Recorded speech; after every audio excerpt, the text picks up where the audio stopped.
So yeah, I when I was working on AI model number 8, um, I when I first started talking about all this, the genie lamp paradox and the reverse Russian dolls paradox in 2017, when I actually came to a lot of conclusions very quickly. I'm just letting you know a lot of things I talk about. They didn't happen over a course of years. They happened over a course of minutes. That I think people may expect to come to these conclusions over the course of years. A lot of it came over the course of minutes when I got to the point to where AI model number 8 was real. Invented to the point where everything is, how is it going to happen? How's it going to work? What's it going to do? And when I came across those paradoxes, there are things that I wasn't thinking about.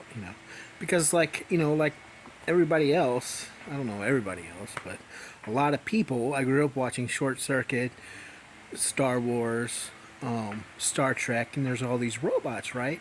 And someone that did not have friends, that I spent all my time in my room playing with Legos and inventing things. My head got really intense, and I would put up yarn across the room and jump through it like parallel dimensions, and came up with things where I have to put a cup of water down and I have to jump into the water to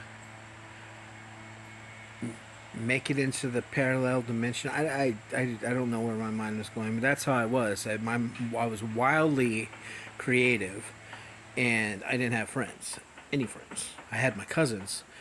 Sometimes we'd go over there, but I grew up in a cult, so I, we're ogres. We were ogres. My cousins rarely got to see. One summer I spent with them, with my aunt watching me. That was like the most time I've ever spent around anyone, and that was one of the happiest stretches of my life. When I go over to my cousin's house every single day, and we play and play. But the reality is, most of my life wasn't spent with other people. It was spent alone, to my thoughts, growing up. And I didn't have like a normal group of friends until I was in junior high. So robots were extremely appealing to me from the very beginning, because when I saw robots, especially like Short Circuit, Johnny Five, it presents this idea that you can make your own friends and they'll like you. And because you make them to like you, you make them robots that are happy, that want to talk to you, and that have intelligent things to say back. My models were very immature, starting out with Legos and putting cardboard boxes together and imagining it as a robot. And I just thinking about it more and more and more, and thinking about people, because people were always important to me, and it all just kind of becomes one thing. Psychology and neuroscience, and it's all just one thing. So, and so, but I mean, I wasn't alone. My life experiences billions of people in the world, and why things came together like they did for me. They came together similarly to other people, and it's a lot of people's dream. You meet a lot of people that wanted to build that robot, the C-3PO, Johnny Five, the man in a robot costume, or the man controlling a robot, or the actor controlling a robot, or voicing over the robot. Because it's not a robot. That's the thing. It's not a robot, and that's why I say the man in the robot costume. I repeat this over and over again, is because it's kind of a joke. If you become an AI engineer and you get really far, I think that it's a pretty funny joke that I'm saying the man in the robot costume. I'm talking about something that when you get it to work in the engineering that you understand, it's like, and then you move on with your work. That Adam said, man in the robot costume. Because everything's important. The way that you think about things is important, and the entire structure of how you're thinking about things and what you're thinking about and what you're trying to do is all related to each other.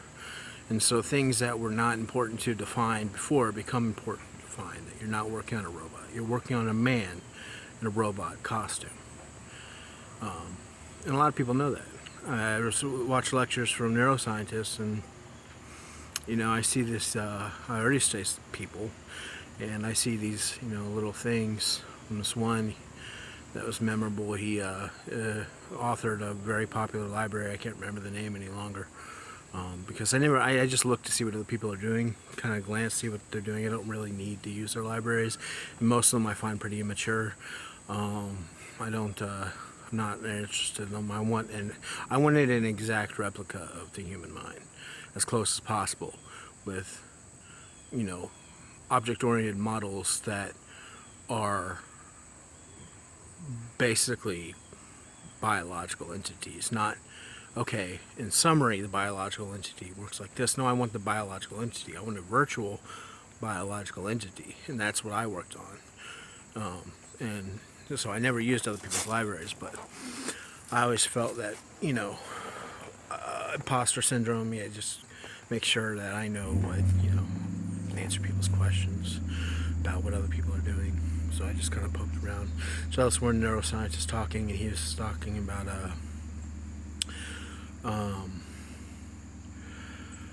he said, I'm not trying to do anything like that, you know, like build a robot. He's looking down and picking at something. I'm like, yeah, you are. Yeah, you are. That's what we're all trying to do. We're all trying to build man the robot costume. And you know, my heart is happy when I think about it. When I think about building that robot, my heart is happy. That is what makes me happy about being here, being an AI architect, doing this. You know, childish, let's judge, not. It's not childish. You think about how much is actually involved in putting it together. I mean, if it's childish, it's a good thing. It's a good way to be childish.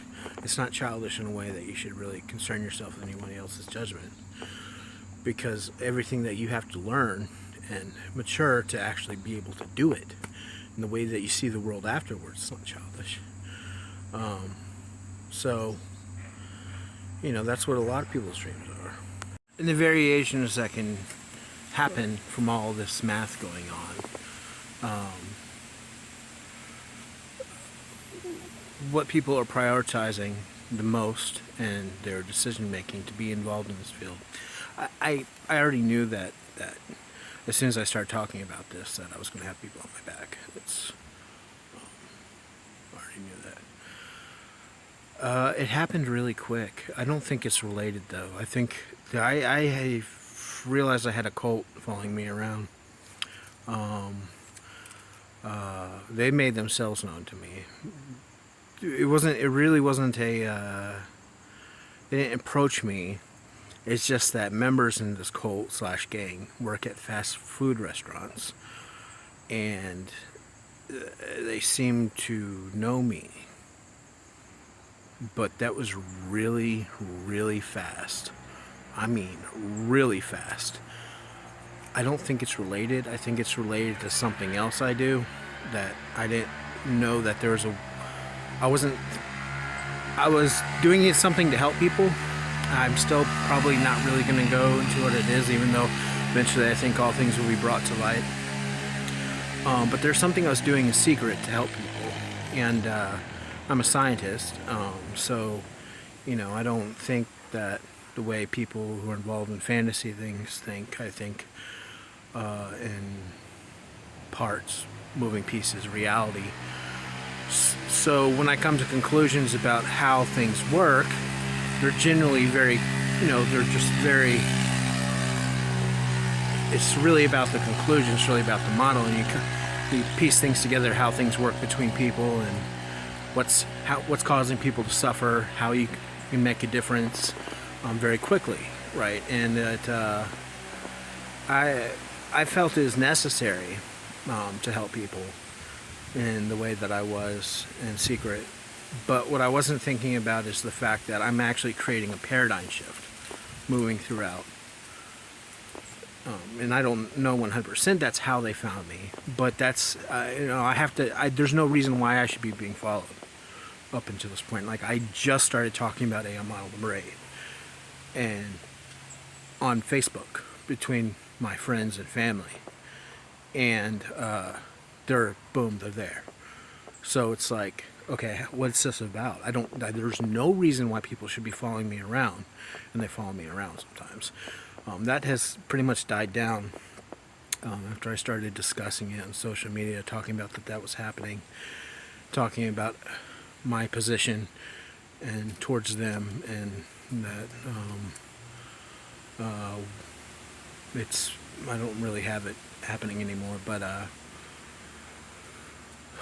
it shouldn't have been happening. There's no reason why people should be following me around. So I have to come up with a reason. I have to think very hard why there's a reason. And my hypothesis, the only thing that I have, is that they were, because of the cult, they were monitoring paradigm shifts and social data, and one showed up, and they went to go see what's at the middle of it. And I think they were expecting someone else because of the nature of this cult, and they were upset about what they found, and the butt hurt went a long way when you're that deluded. So that's, so you know. But I also had people hacking into my computers and stuff, and that was after. And I knew that was about AI model number 8. I knew that when I started talking about this, I was going to have people on my back. You know, I'm a game theorist, so that's what I do. Predict people coming and then come up with models for how they're going to come and what I'm going to do in various situations. And one of the things I did, this is actually ultimately what I'm talking about.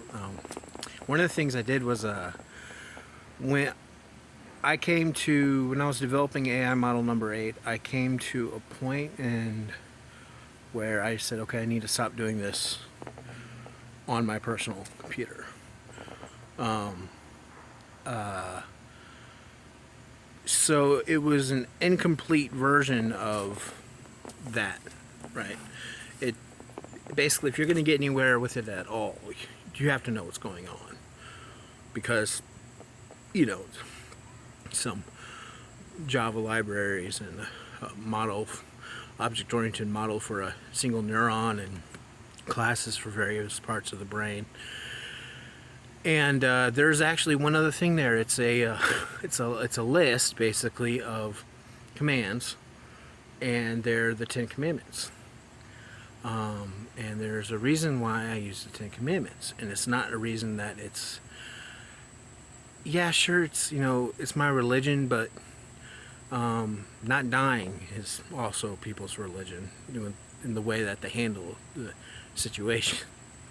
You know, so yeah, it's a religion that didn't have to be my religion, because it wasn't my religion. I grew up in a cult. We broke up when I was 10. I was actually very happy that the Worldwide Church of God broke up, because I knew something was wrong with us.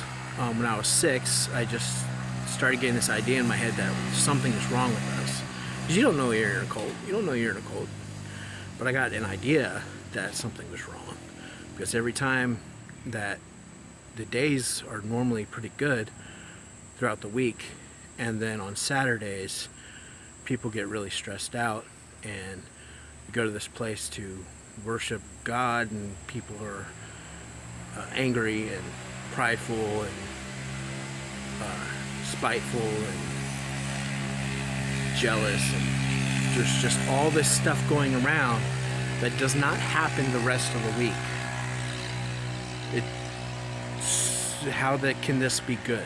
And so, you know, putting my socks on one Saturday morning with all these energies kind of building up in the house because we're about to go to church, I realized something's wrong with us. And so my heart was never there since then anyway.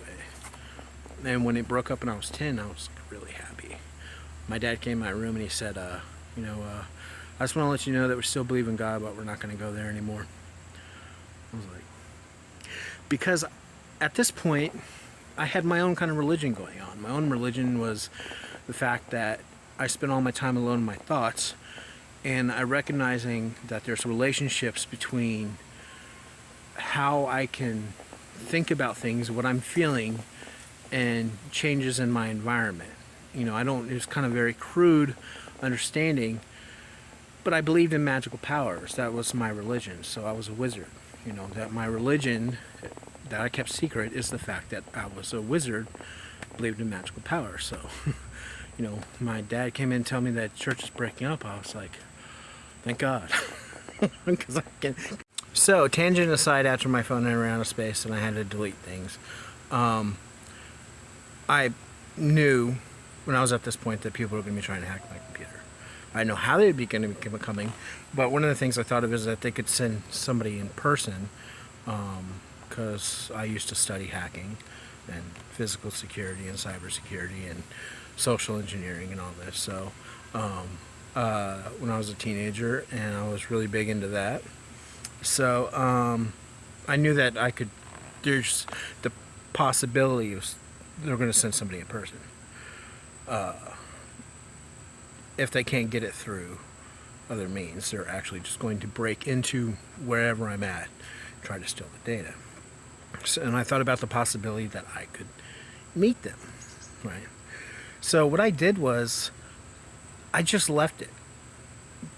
That was the honeypot.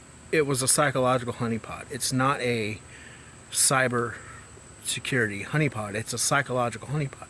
The honeypot is that they don't. I know they don't know how it works. Right? They're going to come stealing something because they don't know how to do it themselves, and they're going to come and see. They're going to find that program. It's called Radix, and it obviously looks like a brain. That structured very verbosely like a brain. This is it. This is AI model number 8. Go through, see, make sure that, are we getting something good here? And there's this, it says behavior control, and all it is a list of words. Right. The funny part is that I did not put that there for any other purpose other than that's part of how it works. I use words. That's actually what's driving words. It's kind of complex coming to the conclusion how it works. It's really kind of simple to put it together after you know what's happening, and after you're a computer programmer and you work with sensors and input and output and data streams. It's actually really simple to kind of understand how that works. And to put it together. To understand how it works takes a lot of work. To put it together is very simple. So I knew that they would not understand why I have the 10 commandments in there in behavior control. Thou shalt not steal, right? So now I'm just modeling, okay, so now this person basically is somebody that's going to kind of look up to me in a sense because I'm doing something that they can't do, right? He knows that I have a background as a hacker. So it's a hacker meeting another hacker. So there's going to be a kind of like easy going between us. Yeah, try to steal my stuff. I get it. And it's a joke. Well, I got you. Thou shalt not steal. And I was coming up to my hotel room. And I got on the elevator, and lo and behold, there is a guy with imposter syndrome. One of the key things in contract hackers is that for some reason they all have imposter syndrome. Not all of them. I don't know. I haven't met all of them, but I'm saying most contract hackers I've met have imposter syndrome written all over them. So it's like, yeah, you're here to do this, but you're also kind of doing something else too that everybody else does, and now you're looking at me with this look like that was the honeypot. I just wanted to, I don't press charges either. I just I'm really easygoing, like I was talking about earlier. If we treat situations differently between people, we're going to develop a better model for us to exist in among each other. If we go ahead and move straight to what the fittest is going to be doing and do that regardless of our anxiety, that's what's going to happen. And that is going to take over because people prefer to be around people that love them, and people prefer to talk to people that love them, and it's just a better environment for everyone, and it's just going to stay because it's better, because it's the fittest, because it does more work for people, and we accomplish better things that we want to keep, right? So I don't press charges. I never press charges, regardless of what's happening, because I just don't think that it's the best. Even some people have done really bad things to me, and I don't go after them because it takes time away, it takes resources away, it takes my heart away. It puts my heart in a worse position than if I were, instead of forgiving them, you know, maybe someone tries to kill me, which I just let it go. Experience the power of forgiveness. That's what I said of it, because that's not what happens. That's not what happens between people. When you try to kill somebody, they don't forgive you. Something different happening makes you rethink what you're doing. It makes you rethink the entire world. So I don't press charges, and I am easygoing. And I just wanted to see who it was. I don't know. Not surprised I don't know him. Never met him in my life. Don't know who he works for. It doesn't matter who he works for. Because like I'm saying, if we keep pushing these models of the fittest, this is actually what's going to happen. This is what's going to take over, is that people genuinely care about each other and genuinely have other people to care about. Thanks for listening to me again. Bye.